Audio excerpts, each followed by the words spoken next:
जयति जयति नामानन्दरूपं मुरारे विरमित निज धर्म ध्यान पूजादिजतनम् जयति जयति नामानन्दरूपं मुरारे विरमित निज धर्म ध्यान पूजादिजतनम् कथमपि शक्तिदातं मुक्तिदं प्राणिनं जत् परममृतमेकं जीवनं भूषणं मे जयति जयति नामानन्दरूपं मुरारे विरमित निज धर्म ध्यान पूजादिजतनम् विरमित निज धर्म ध्यान पूजादिजतनम्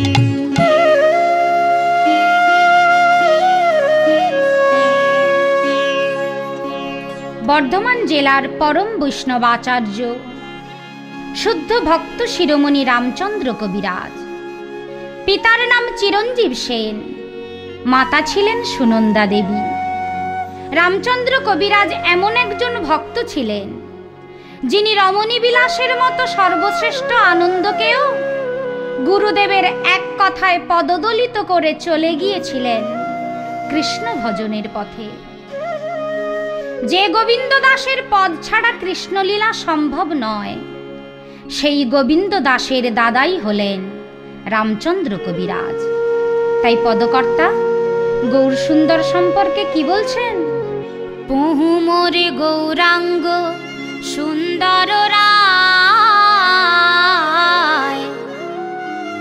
শিব শুক বিরিঞ্চি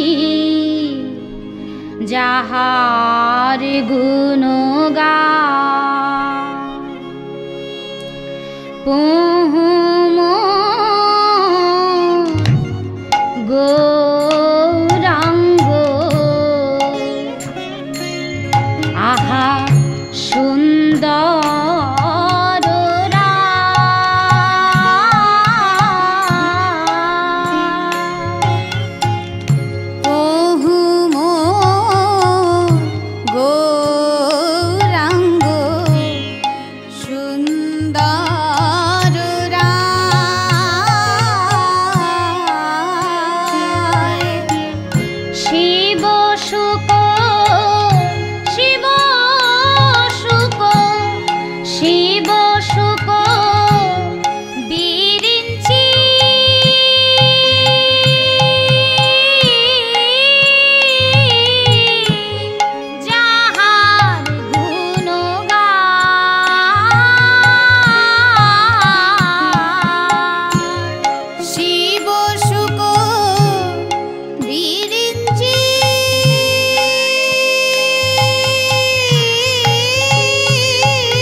পহুমোর গৌরাঙ্গ সুন্দর রায়।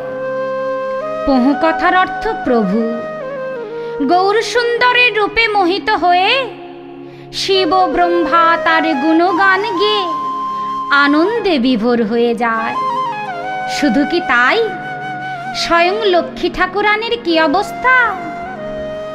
কমলা যাহারে ভাবে সদাই আকুলি, কমলা যাহারে ভাবে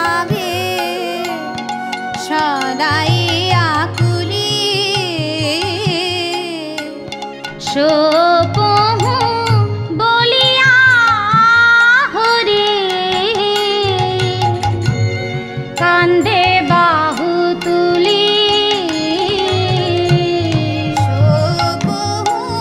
বলিয়া হরি কান্দে বাহু তুলি ও গো কমলা তুমি আর কেঁদো না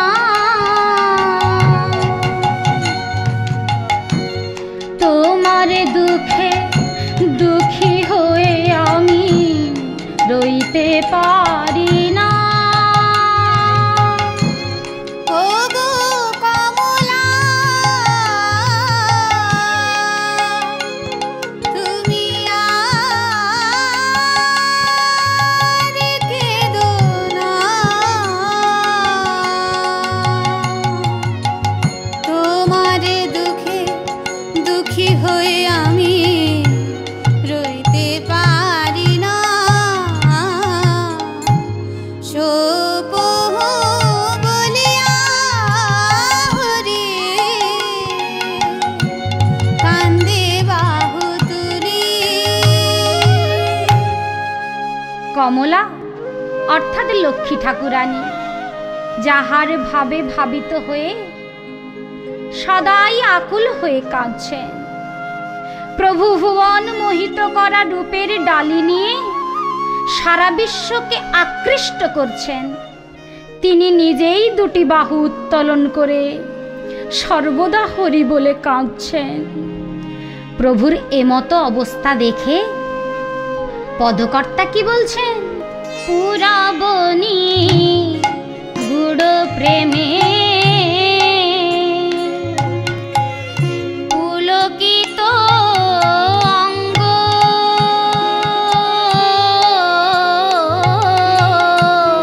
পুরাবনি গুড় প্রেমে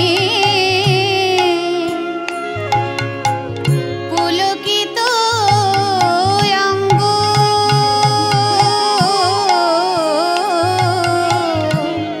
রামচন্দ্র কহে কে না বুঝে ও নারঙ্গ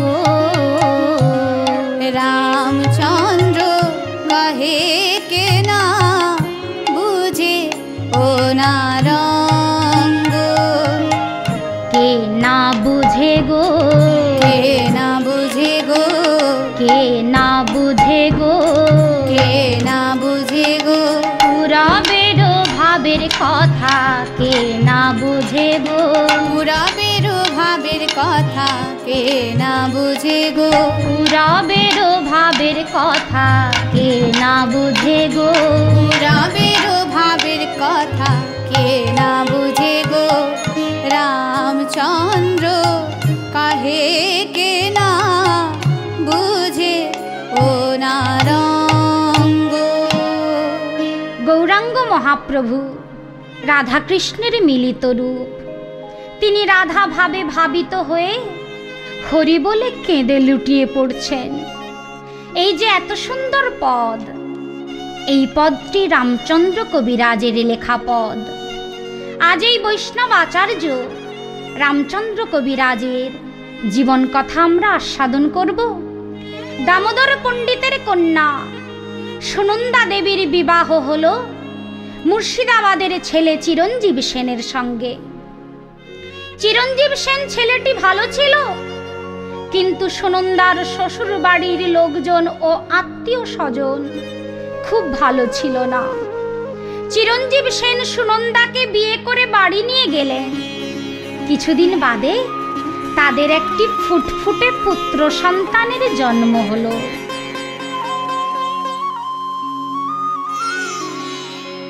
পুত্রের নাম রাখা হলো রামচন্দ্র কবিরাজ।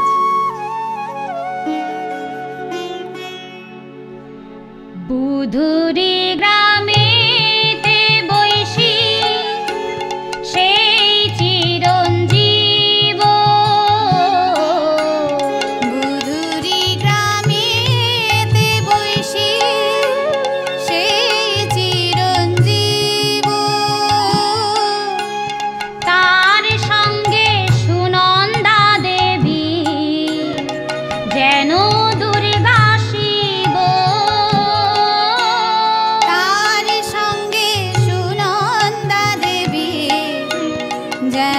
দুর্গা শিব। সেই ঘরে জন্মিল রামচন্দ্র দাস। সেই ঘরে জন্মিল রামচন্দ্র দাস। তা দেখিয়া গ্রামের লোকে করো এ উল্লাস। তা দেখিয়া গ্রামের লোকে করো হে উল্লাস। পুত্র হেরি পিতা মাতার আনন্দিত মন, পুত্র হেরি পিতা মাতার আনন্দিত মন। বাহু তুলে হরি বলে বলে ভক্তগণ। বাহু তুলে হরি বল বলে ভক্তগণ। উলুধ্বনি শঙ্খধ্বনি করে নারীগণ। উলুধ্বনি শঙ্খধ্বনি করে নারীগণ। বাহু তুলে জয়ধ্বনি বলে ভক্তগণ। বাহু তুলে জয়ধ্বনি বলে ভক্তগণ। তাদের আনন্দ আর ধরে না রে, আনন্দ আর ধরে না রে। পুত্রে জন্ম হলো দেখে আনন্দ আর ধরে না রে। পুত্রে জন্ম হলো দেখে আনন্দ আর ধরে না রে। পুত্রে জন্ম হলো দেখে আনন্দ আর ধরে না রে। গ্রামের পণ্ডিত ছেলের হাত দেখে বললেন, এ ছেলে শুধু পণ্ডিত হবে না, বড় ভক্ত হবে। তা শুনে পিতামাতার মন আনন্দে ভরে উঠল। 2 বৎসর বয়স যখন রামচন্দ্রের, সুনন্দা দেবী পুনরায় গর্ভবতী হলেন। কিন্তু দুঃখের কপাল, হঠাৎ চিরঞ্জীব সেন অকালে পরলোক গমন করলেন। ও গো স্বামী গো, ওহে ভগবান, সারা জীবন তোমার পুজো করে চেয়েছিলাম শিবের মতো বর। কপাল আমার ভালো ছিল, বিধাতা মিলিয়েছিল শিবের মতো বর। কিন্তু হায়, অকালে স্বামী আমায় ছেড়ে চলে গেল। বড় একা হয়ে গেলেন সুনন্দা দেবী। কিন্তু শ্বশুর বাড়িকে আঁকড়ে ধরে পড়ে থাকতে চাইলে শুরু হলো সুনন্দা দেবীর ওপর শাশুড়ি ননদীর অত্যাচার, অনাচার, লাঞ্ছনা, গঞ্জনা। শাশুড়ি তিরস্কার করে বলে, ওরে রাক্ষসী, ওরে পিশাচী, ওরে পাপিষ্ঠা, তোর কোনো স্থান নেই এই বাড়িতে, বেরিয়ে যা বাড়ি থেকে এই মুহূর্তে। একবার শাশুড়ি গালাগালি দেয়, একবার ননদি গালাগালি দেয়। তখনকার দিনে নারীদের স্বাধীনতা বলে তো কিছু ছিল না। জ্বালা যন্ত্রণা মুখ বুঝে সহ্য করতে হতো। সবকিছু মিলিয়ে শ্বশুর বাড়ির সুখ আর তার কপালে সইল না। গর্ভবতী অবস্থায় ছেলেকে কোলে নিয়ে চলল বাপের বাড়ির উদ্দেশ্যে। কোলেতে করিয়া যায় সুনন্দা, শ্রীখণ্ড গ্রামের পথে। কোলেতে করিয়া যায় সুনন্দা, শ্রীখণ্ড গ্রামের পথে। বড় অভাগিনী রামচন্দ্র রে, তুই তো বাচ্চা ছেলে আমার কোলে রয়েছিস, তুই কি বুঝবি আমার মনের ব্যথা? তুই তো বাবাকে ভালো করে বুঝতেই পারলি না, আর তোর বাবা তোকে ছেড়ে চলে গেল। আবার যে গর্ভে আসছে তাকে নিয়ে চলে যাচ্ছি বাপের বাড়ি, আর জীবনে হয়তো শ্বশুর বাড়ি ফিরে আসতে পারবো না। বড় অভাগিনী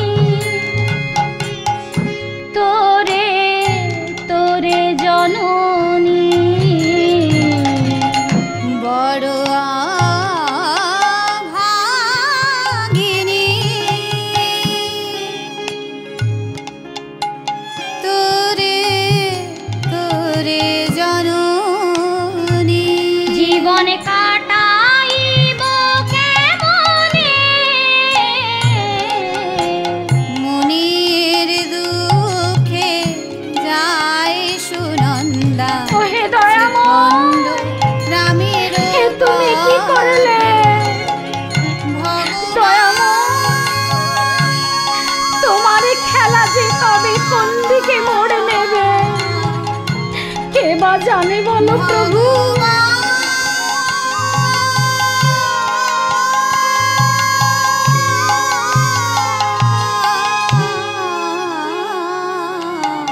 আবার কি খেলা খেলিবে শ্রীহরি, কি খেলা পড়িল মনে। আবার কি খেলা খেলিবে শ্রীহরি, কি খেলা পড়িল মনে। লীলাময় তুমি বড় ব্যথা, শ্বশুর বাড়ি এসেছিলাম স্বর্গের সুখ পাবো বলে, কিন্তু অকালে স্বামী আমায় ছেড়ে চলে গেল।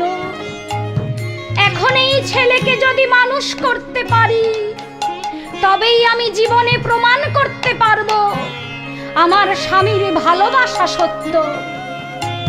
এখন আমার সুখ লক্ষ্য নয়, শুধু আমার একটাই লক্ষ্য, আমার ছেলে যেন মানুষ হয়।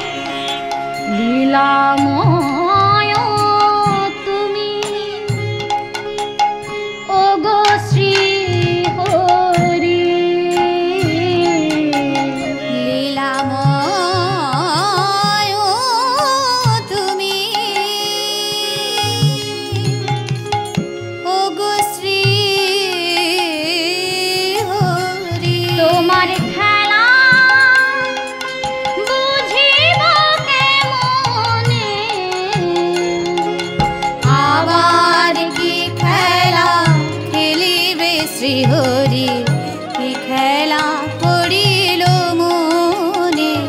ভগবান দয়াময়, ভগবান কৃপাময়, ভগবান দয়াময়, ভগবান কৃপাময়। কে এসেছিস? মা এসেছি। ওগো পিতা গো, এ তুই কি রূপে আমার সামনে দাঁড়ালি মা? ওগো পিতা, আমি তো কোনোদিনই ভাবিনি এই বুড়ো বাপ বেঁচে থাকতে তোকে এই রূপে দেখতে হবে। দে, আমার দাদু ভাইকে কোলে দে। আমার বয়স হয়েছে বটে, কিন্তু মরে তো যায়নি। সুনন্দার পরবর্তী সন্তানের জন্ম হলো শ্রীখণ্ডে। দামোদর পণ্ডিত আদর করে নাম রাখলেন গোবিন্দ।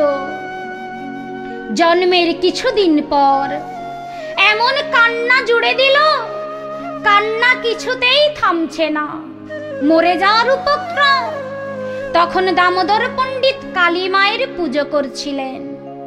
সুনন্দা দেবী বাবার কাছে গিয়ে বললেন, বাবা, তোমার মতো কবিরাজ থাকতে আমার ছেলেটা মরে যাবে।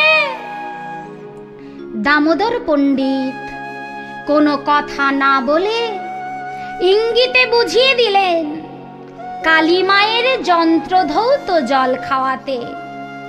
কিন্তু সুনন্দা বুঝতে না পেরে কালী মায়ের পিড়ি ধৌত জল খাইয়ে দিল গোবিন্দকে।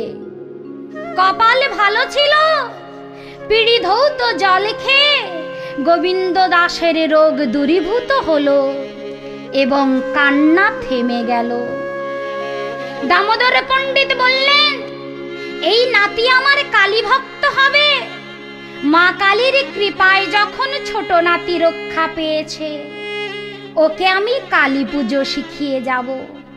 আমার সাহিত্য চর্চার গুণ বড় নাতিকে দেব, আর মা কালীর উপাসনা তত্ত্ব ছোট নাতিকে দেব। বড় হতেই গোবিন্দকে বলল, একদিকে সাহিত্য চর্চা আর একদিকে মা কালীর পুজো, কোনোদিনও ছাড়বি না। নে মায়ের দিকে তাকা, আমার সঙ্গে বল,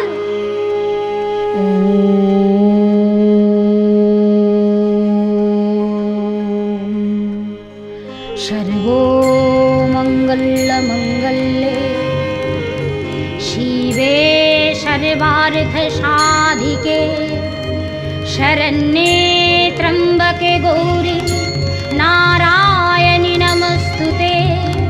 सृष्टि स्थिति विनाशानं शक्तिभूते सनातनी गुणोत्राये गुणोमये नारायणि नमस्तुते।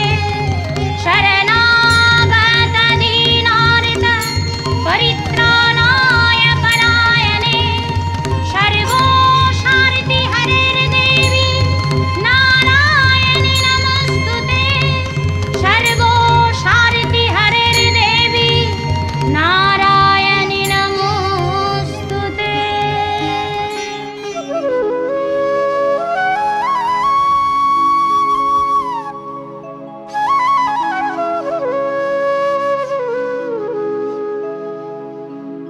ओ मा जननी करुणामयी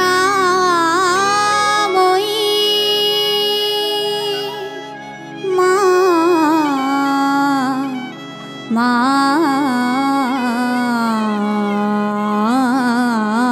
गो। ओ मा काली করুণাময়ী, তোর করুণায় অপার। ও মা কালী করুণাময়ী,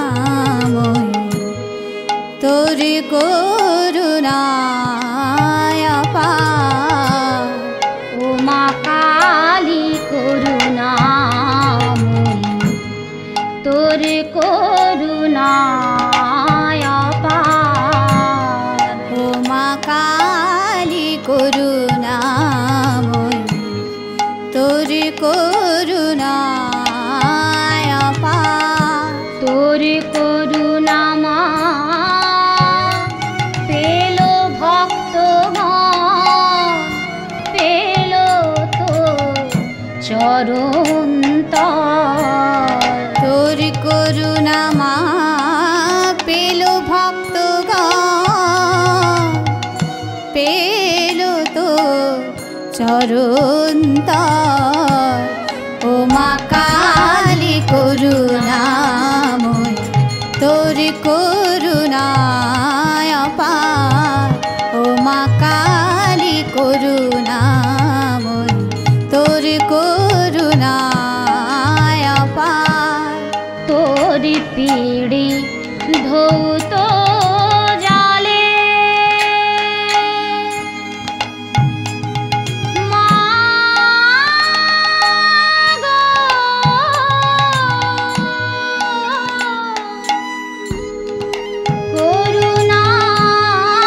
করুণাময়ী তুমি করুণা করো। তোর পিড়ি ধৌত জালে ভক্তের ব্যাধি গেল দূরে। তোর পিড়ি ধৌত জালে ভক্তের ব্যাধি গেল দূরে। সে ভক্ত তোর আশিস পেয়ে কালী কালী নাম করে রে। সে ভক্ত তোর আশিস পেয়ে কালী কালী নাম করে রে। ও মা কালী করুণাময়ী, তোর করুণায় অপার। ও মা কালী করুণাময়ী, তোর করুণায় অপার। ও মা কালী করুণাময়ী, তোর করুণায় অপার।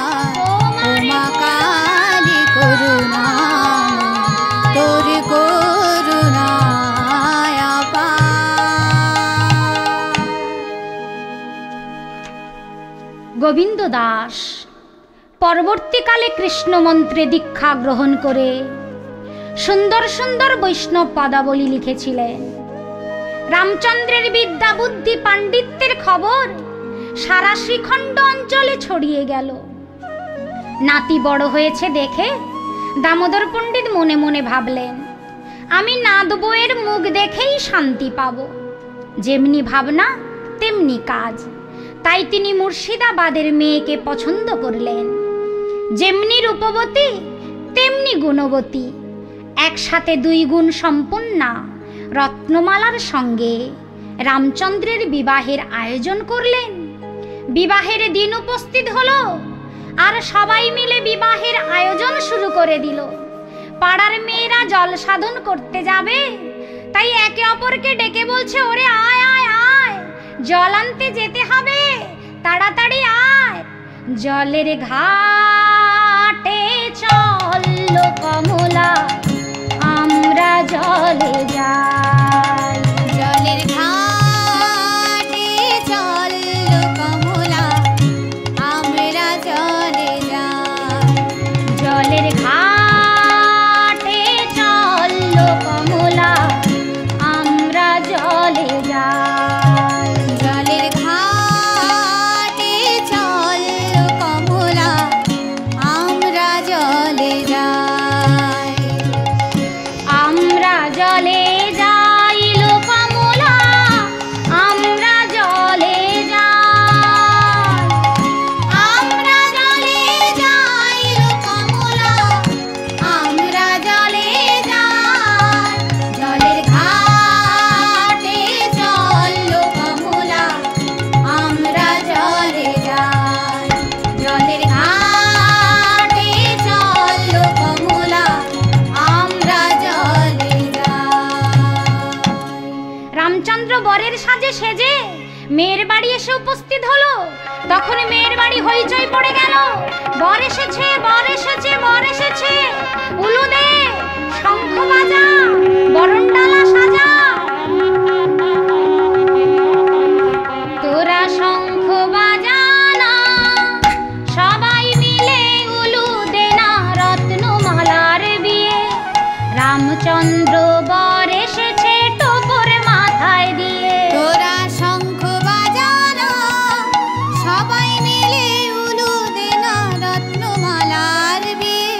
রামচন্দ্র বর এসেছে টোপর মাথায় দিয়ে। তোরা শঙ্খ বাজানা, সবাই মিলে উলু দে না, রত্নমালার বিয়ে।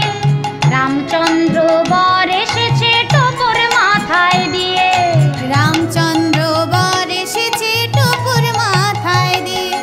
রামচন্দ্র বর এসেছে টোপর মাথায় দিয়ে।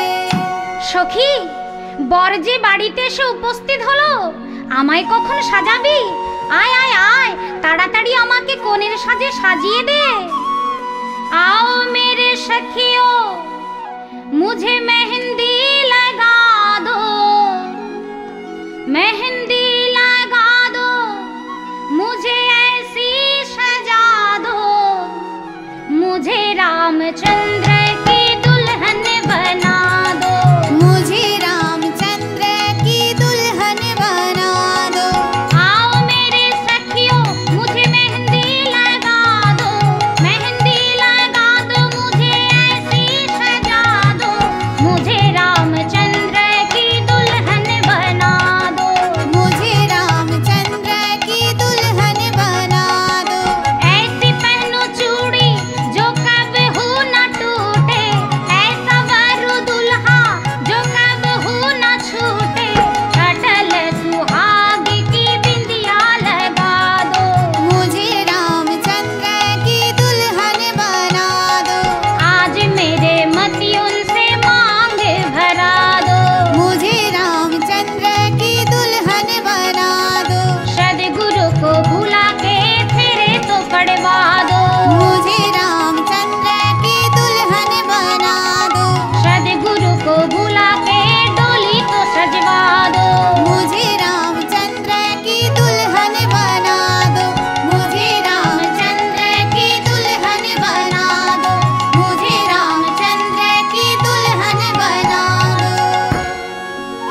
শুভ দিনে অগ্নি সাক্ষী করে শুভ দৃষ্টি হলো, মালা বদল হলো, 7 পাক ঘুরে বিবাহ সম্পন্ন হলো।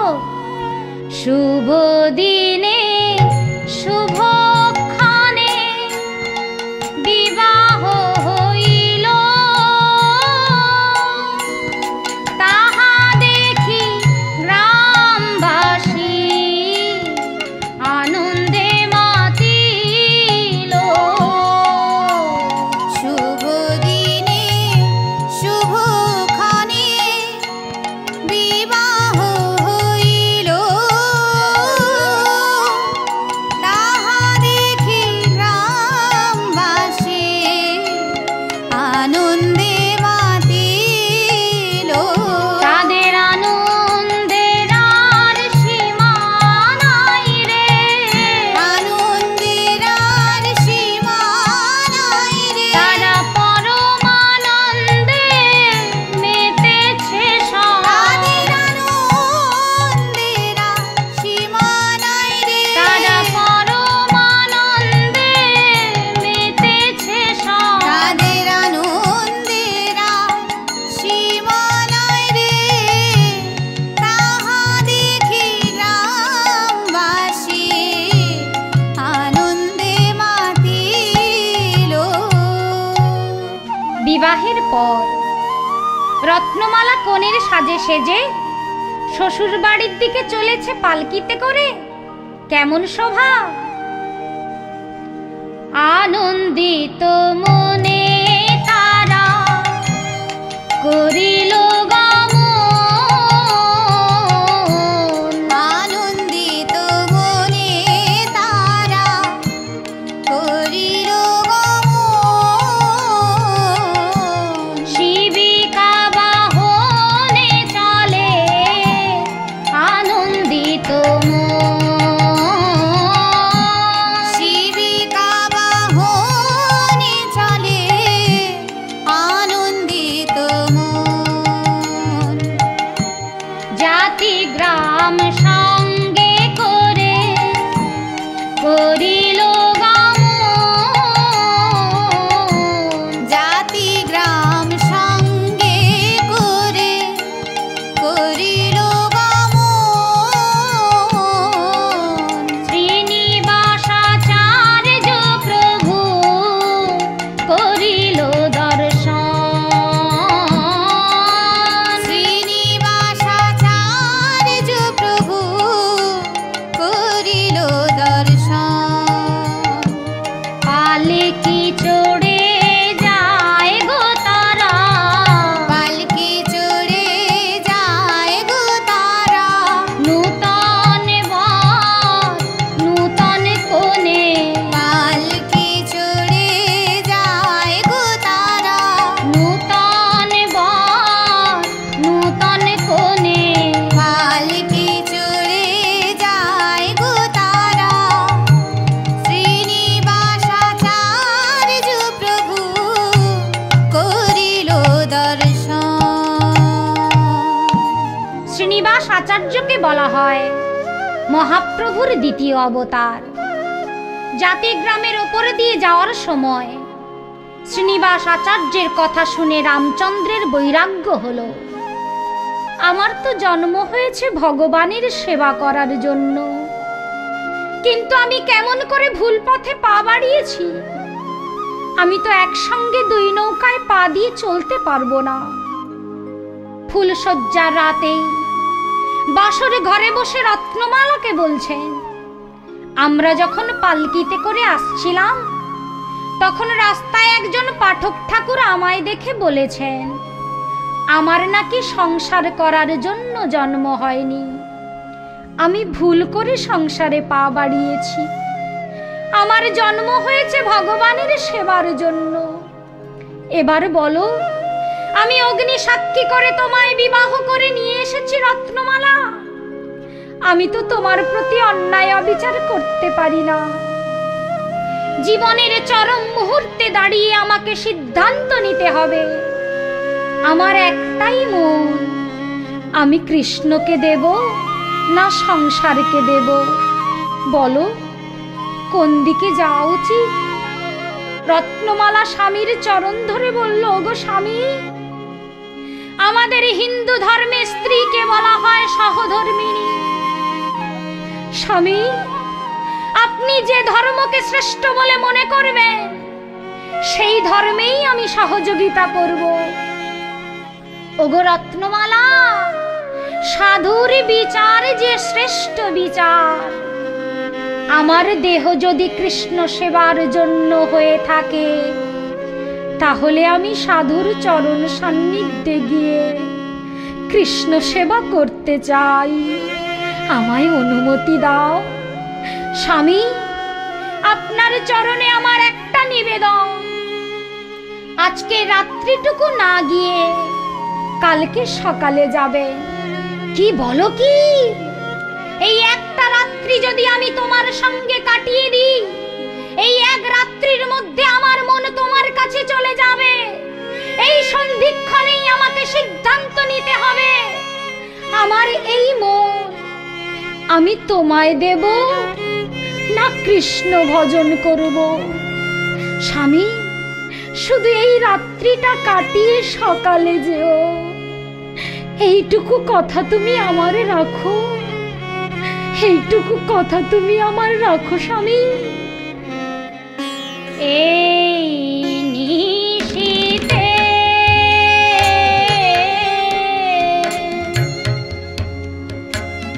বন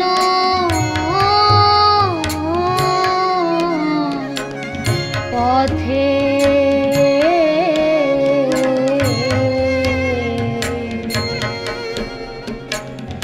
যেতে তোমার দেব না, না না, যেতে তোমার দেব না। হে নিশীথে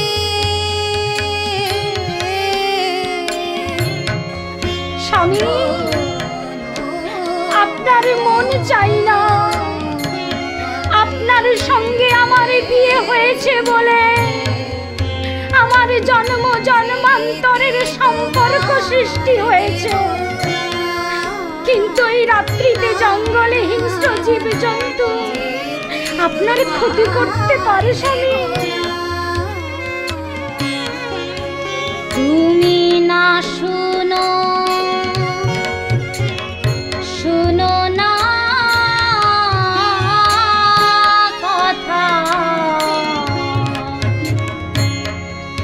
তুমি না বুঝো, বুঝো না ব্যথা।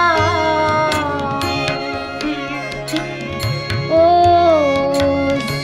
সুমালা,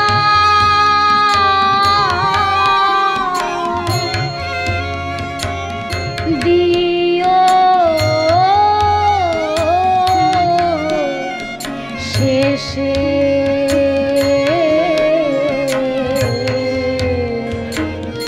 ফুলমালা নেব না, না না, যেতে তোমার দেব না। হে নিশীথে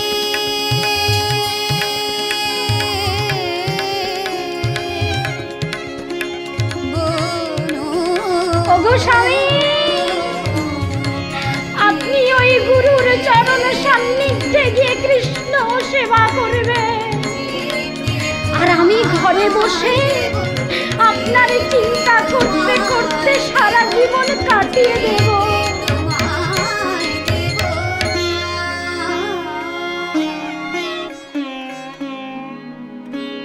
রামচন্দ্র কাল বিলম্ব না করে বাসরে ঘরে স্ত্রীকে একা রেখে গৃহত্যাগ করে ছুটে চলল শ্রীনিবাস আচার্যের কাছে। গুরুদেব,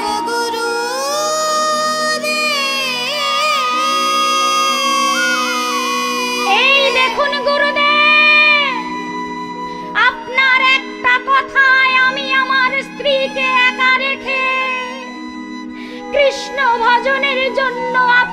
চরণে আশ্রিত হলাম।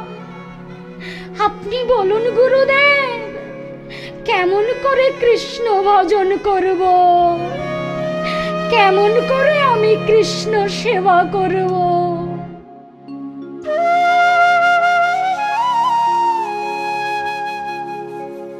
শ্রী গুরু বৈষ্ণব তুহারি চরণ শরণ না লইন আমি। শ্রী গুরু বৈষ্ণব তুহারি চরণ শরণ না লইন আমি। বিষয় বিষম বিষ ভালো বলি খাইছু হইয়া প্রাণী। বিষয় বিষম বিষ ভালো বলি খাইছু হইয়া প্রাণী। আমি এতদিন বিষ পান করেছি, এতদিন বিষ পান করেছি। বড় অমৃত মনে করে। এতদিন বিষ পান করেছি। বড় অমৃত মনে করে। এতদিন বিষ পান করেছি। শোন রামচন্দ্র, আমার এতদিনের অভিজ্ঞতায় তোকে দেখে মনে হয়েছে তোর এই দেহ কৃষ্ণ ভজনের দেহ, সংসার সেবার দেহ নয়। লক্ষ লক্ষ জন্মের মধ্যে নর জন্ম যে শ্রেষ্ঠ জন্ম। ভারত ভূমিতে জন্ম হইল যাহা, জন্ম সার্থক করি করো পরোপকার।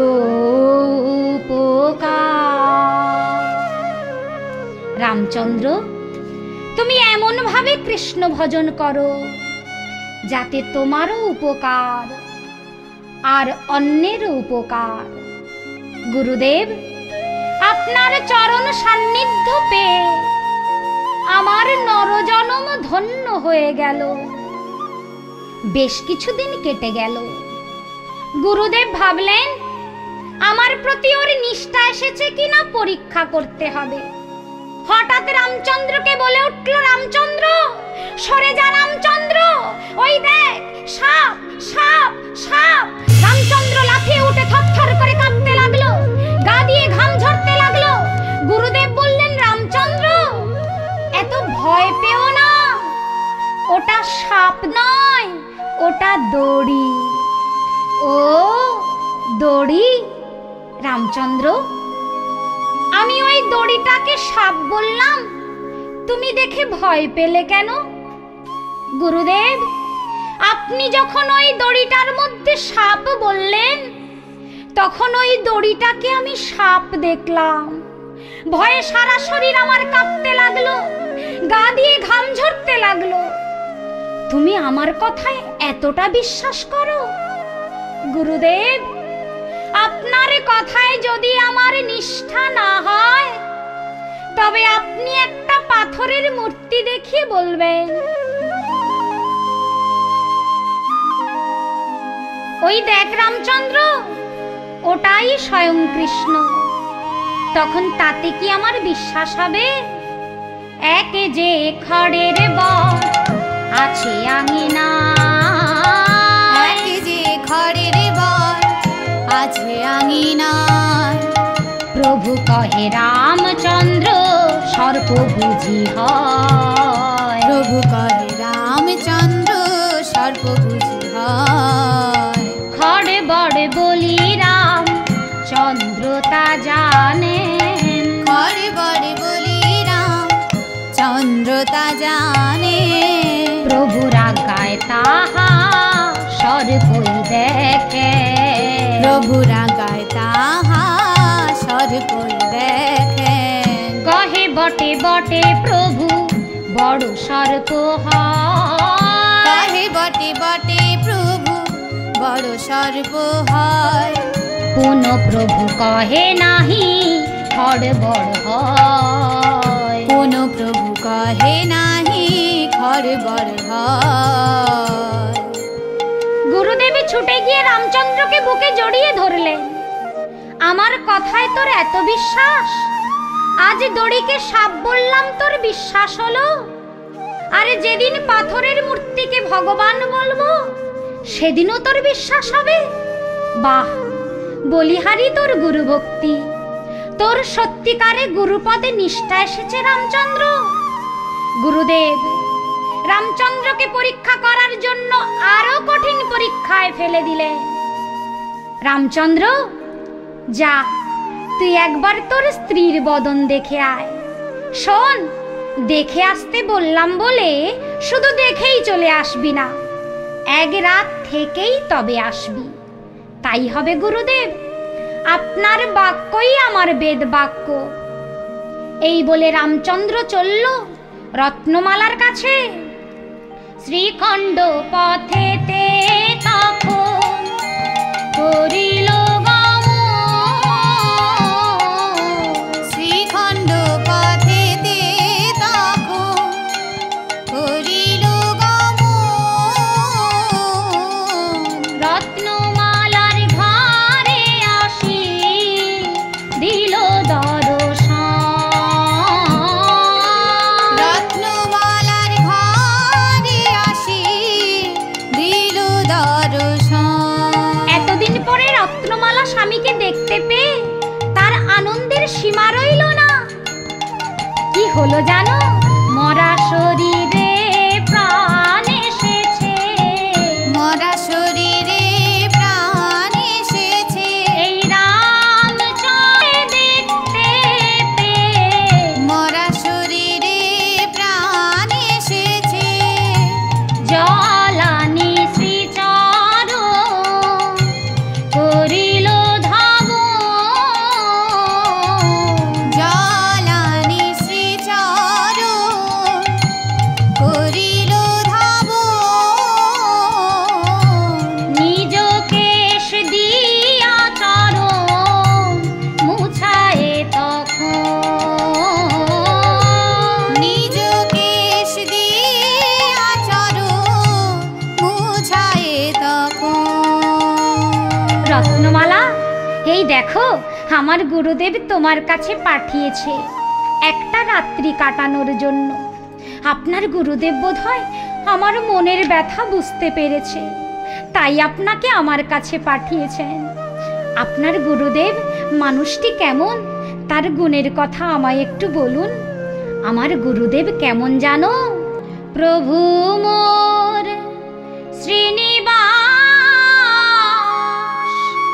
পুরাইলা মনের আশ। তুয়া পদে কি বলিব আর হে। তুয়া পদে কি বলিব আর হে। আছিল বিষয় কীট বড়ই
রাত্রি গুরুদেবের কথা বলতে বলতে রাত্রি প্রভাত হয়ে গেল।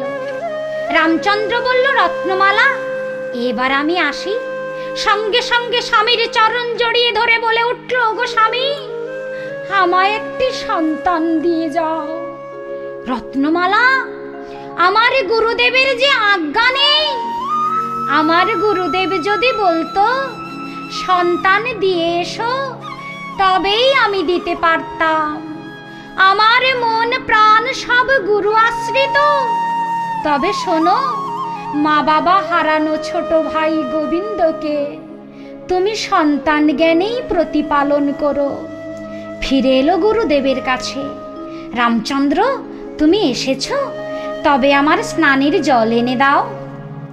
সঙ্গে সঙ্গে রামচন্দ্র কলসি নিয়ে জল আনতে যাবে। এমন সময় শ্রীনিবাস আচার্যের শিক্ষা শিষ্য নরোত্তম এসে বলল, তুই সারা রাত্রি স্ত্রীর সঙ্গে কাটিয়ে এসেছিস, তোর গায়ে সিন্দুরের দাগ লেগে রয়েছে, আর তুই স্নান না করে গুরুদেবের জন্য জল আনতে যাচ্ছিস? ওরে পাপিষ্ঠ, ওরে নরাধম!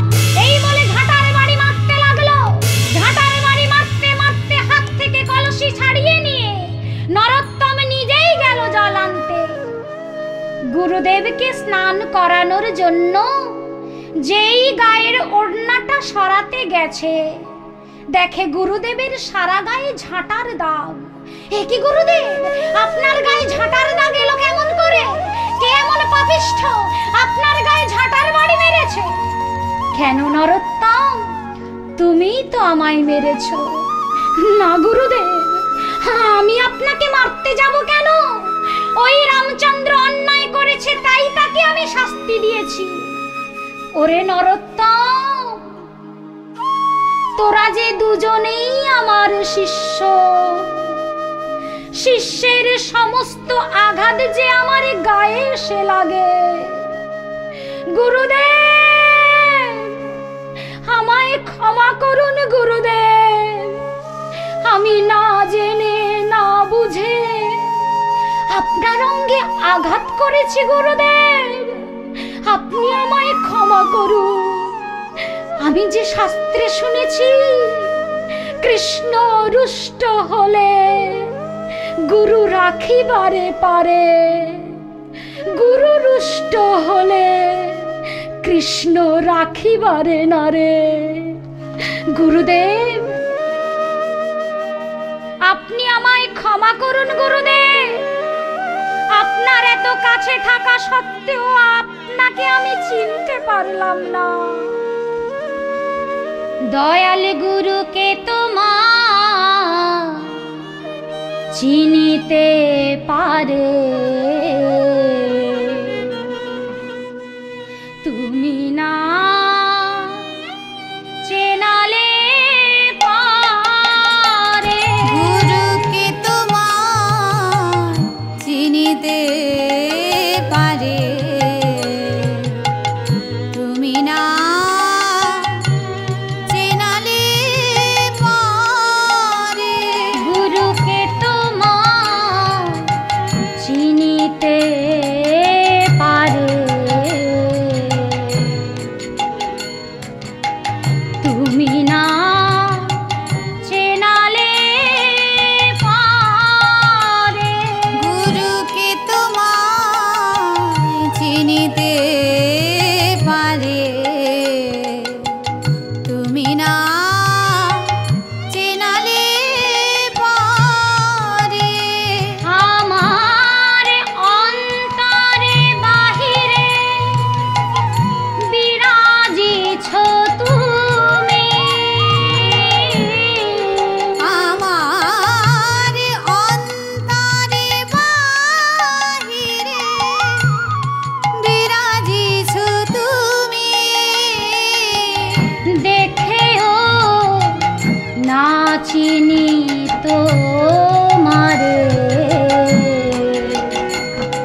বোধহয় জানিস না।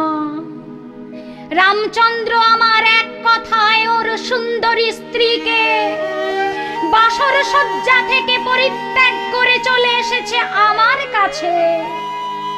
নরোত্তম এই বিস্ময়কর ঘটনা সহ্য করতে না পেরে সেই রাতেই নিজের হাত পুড়িয়ে ফেলতে চেষ্টা করলো। তখন সেই আগুনের তাপ গুরুদেবের হাতে এসে লাগলো, জ্বলে গেল, পুড়ে গেল, আমি মরে গেলাম।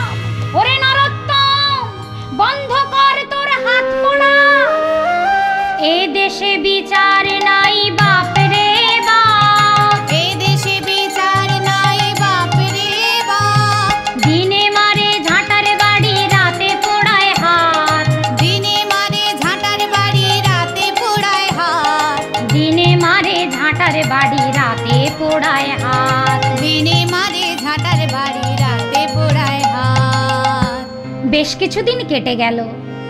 হঠাৎ একদিন শ্রীনিবাস আচার্য ধ্যানস্থ হলেন। 7 দিন কেটে গেল, ধ্যান আর ভঙ্গ হয় না। সবাই দুশ্চিন্তা করতে লাগলো, বোধহয় উনি পরলোক গমন করেছেন। কিন্তু রামচন্দ্র ভাবলেন গুরুদেব বোধহয় ধ্যানস্থ হয়েছে। 7 দিন রাত্রি ধ্যান ভঙ্গ না হইলা, সবে কাহে প্রভু বুঝি লীলা সাম্বরীলা।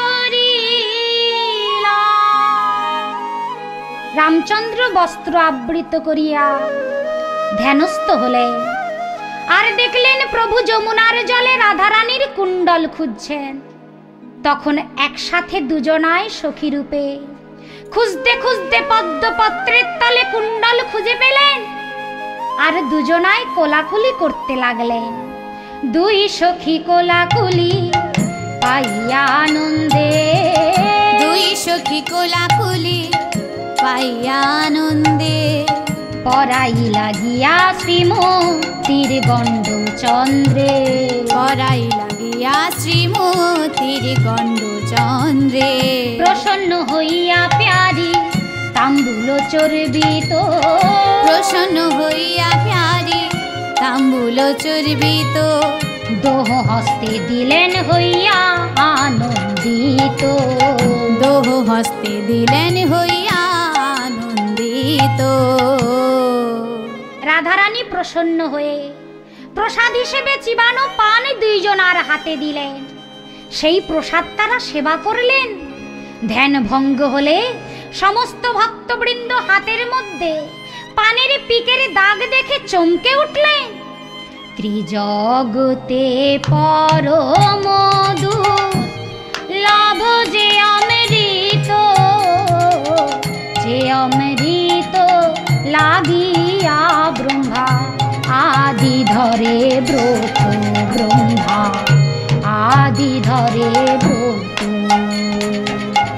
ত্রিজগতে পরমধু লাভ যে অমৃত, যে অমৃত লাগিয়া ব্রহ্মা আদি ধরে ব্রত, ব্রহ্মা আদি ধরে ব্রত।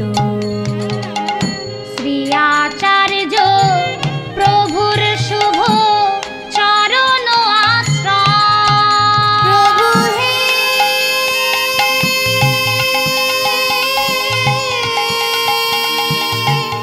প্রভু হে, শ্রী আচার্য প্রভুর শুভ চরণ আশ্রয়। অনাশে হইল সভা কাহার শুভোদয়, সভা কাহার শুভোদয়। অতএব শিল রামচন্দ্র কবিরাজ আচার্য প্রভুর প্রিয় ভক্ত রাজরাজ, প্রিয় ভক্ত রাজরাজ। অতএব শ্রী রামচন্দ্র কবিরাজ আচার্য রাজরাজ প্রিয় ভক্ত রাজরাজ। প্রত্যেক দিন গঙ্গা স্নান করতে যান রামচন্দ্র কবিরাজ। ব্রাহ্মণ পণ্ডিতরা গঙ্গার তটে শিব পূজা করেন। রামচন্দ্র কবিরাজ স্নান করে চলে যান দেখে ব্রাহ্মণরা রেগে বললেন, কবিরাজে তাহারা কহেন ক্রোধ মনে, পূজা করো শিব পূজা নাহি করো কেনে। কবিরাজে তাহারা কহেন ক্রোধ মনে, পূজা করো শিব পূজা নাহি করো কেনে। কবিরাজ কহেন শ্রী কৃষ্ণ বিনে আর, কবিরাজ কহেন শ্রী কৃষ্ণ বিনে আর। কাহারে না পুজিয়ে হয় সদাচার। কাহারে না পুজিয়ে হয় সদাচার। রামচন্দ্র কবিরাজ শ্রীনিবাস আচার্যের শিষ্যত্ব গ্রহণ করে রাধা গোবিন্দের কৃপা পেয়েছিলেন। তিনি ধ্যানের মধ্যে বেশি ডুবে থাকতেন, মাঝে মাঝে দু একটি পদ লিখতেন, তার বেশি পদ পাওয়া যায় না। তিনি বাল্যলীলার একটি পদ লিখেছেন, আঙিনা মে নাচত নন্দ দুলাল, আঙিনা মে নাচত নন্দ দুলাল। চৌদিকে ব্রজবধূ নাচত গাवत बोलत थोई थोई ताल। চৌদিকে ব্রজবধূ নাচত গাওয়াত बोलत थई थई ताल। धरणी आनंदित अंग विराजित सुंदर बाल गोपाल। रामचंद्र के प्रभु अखिल कला गुरु भक्त जनक प्रतिपाल। आंगीना में नाचत नंद दुलाल। आंगीना में नाचत, आंगीना में नाचत, आंगीना में नाचत नंद दुलाल। राधा कृष्ण प्राण मोर जुगल किशोर, राधा कृष्ण प्राण